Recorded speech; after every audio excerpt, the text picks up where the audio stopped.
লগ কৰা নাই যোৱাকালি আমাৰ হেল্থ মিনিষ্টাৰ আৰু ভাৰতীয় জনতা পাৰ্টিৰ প্ৰেসিডেন্ট আমাৰ এনডিএৰ লিডাৰ জেপি নাড্ডা ডাঙৰীয়াক লগ কৰিছো তাত কিছুমান আমাৰ হেল্থ ইস্যুস আছে এটো হল আমাৰ অঞ্চলত ক্যান্সাৰ বহুত বাঢ়িছে আৰু সেই ক্যান্সাৰৰ কাৰণে ভাৰত চৰকাৰৰ কিছুমান স্কিমছ আছে তো এই স্কিমছ বিলাকৰ বেনিফিটটো আমি আৰু এই ক্যান্সাৰৰ প্ৰবলেমটো কেনেকৈ আমি ফাইট কৰিব পাৰিম ইয়াৰ কাৰণে অলপ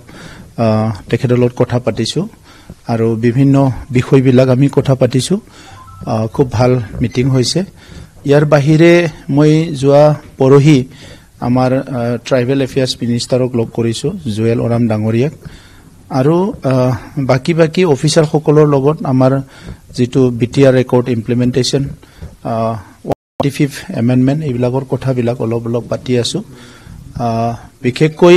আমাৰ এই সময়ত আমি প্ৰায়োৰিটিটো লৈছো যে 125th amendment কাৰ্বি আংলঙৰ টিম এটা হি দিল্লীত আছে আৰু বাকি কাউন্সিল বিলাকৰ এই বিলাক আমি এটাই আলোচনা কৰি আছো যে 125th amendment টো হলে কাউন্সিল বিলাকৰ বহুত বিষয়বিলাক স্ট্ৰিমলাইন হ'ব আৰু স্ট্ৰেংথেন কৰা হ'ব আৰু যিবিলাক বিষয়বিলাক স্ট্ৰিমলাইন নকৰাৰ কাৰণে আগতে কাউন্সিল বিলাকত কিছুমান অসুবিধা হৈ আছিল সেইবিলাক অনাগত দিনত খুব ভালকে স্মুথ ফাংশনিংত সহায় কৰিব নিৰ্বাচনটো আমাৰ মুখ্যমন্ত্ৰী ডাঙৰীয়া সেপ্টেম্বৰত অনুষ্ঠিত কৰাৰ কথা কৈছে আৰু তেনেকৈ চিন্তা চৰ্চা চলি আছে এই সময়ত আমাৰ ৰাজনীতিক যিবিলাক এক্টিভিটি এইবিলাক সকলোৰে চলি আছে খাম্ফা বৰগয়াৰী ডাঙৰীয়া ৰিজিগনেশ্যন হোৱাটো মই দেখিবলৈ পাইছো আৰু বিপিএফৰ মুৰব্বী হাগ্ৰামা মহিলাৰী ডাঙৰীয়াৰ বিভিন্ন কথাবিলাক তেখেতৰ বিভিন্ন বিহেভ দেখিবলৈ পাইছো তেখেতৰ যিখিনি চিন্তাধাৰা আছিল নে প্ৰাৰ্থীটো হেভি ওয়েট তেখেত সকলৰ কাৰণে পাব্লিকৰ কাৰণে হেভি ওয়েট নহবও পাৰে তো প্ৰাৰ্থীৰ হেভি ওয়েটৰ প্যাৰামিটাৰটো কি এক্স এমএলএ হলে যে হেভি ওয়েট প্ৰাৰ্থী হ'ব এটো নহয় এক্স ইএম হলে হেভি ওয়েট প্ৰাৰ্থী হ'ব বা এক্স কোনবা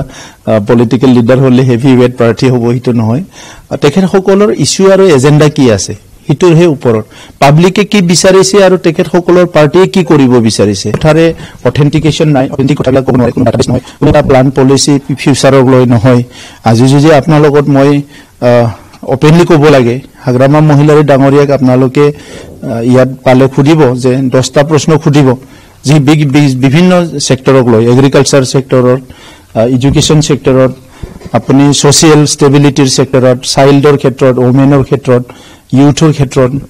মানে হেলথ সেক্টৰ বিভিন্ন কথাবিলাক খুদিব কোনো এটা কথাত হি ক্লিয়াৰলি ক'ব নোৱাৰিব তো এনাফ টাইম আছিল যে এজন মানুহে এডমিনিষ্ট্ৰেচনত থাকি প্লাই পলিসি বিলাক বনোৱা শিকা কাম কৰাৰ কাৰণে এনাফ টাইম আছিল কিন্তু তেখেতে ফুললি এনজয় আৰু এন্টাৰটেইনমেন্ট কৰিলে with public money and power তো এই কাৰণে আজিৰ তাৰিখত তেখেত সকলৰ কোনো এটা প্ৰাৰ্থী হেভি ওয়েট প্ৰাৰ্থী নহয় even Hagrama Mohilary himself is not a heavy weight প্ৰাৰ্থী প্ৰথম ইলেকশনৰ পৰা যদি আপোনালোকে ক্ৰনোলজিক্যালি চাই তেতিয়া দেখিবলৈ পাব যে ফাৰ্স্ট ইলেকশনত তেখেত সকলৰ 4-5 জন যেটো প্ৰাৰ্থী আছিল হেতু আনকন্টেষ্ট জিকাই দিয়া হৈছিল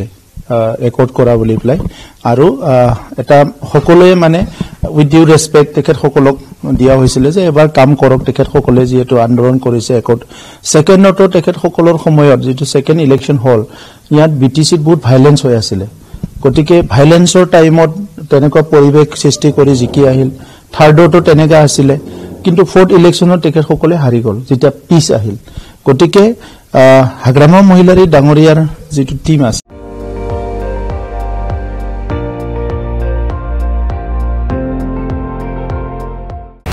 আপুনি চাই আছে ND24 সৰ্বশ্ৰেষ্ঠ নহয় সৰ্বোত্তমৰ দৌৰ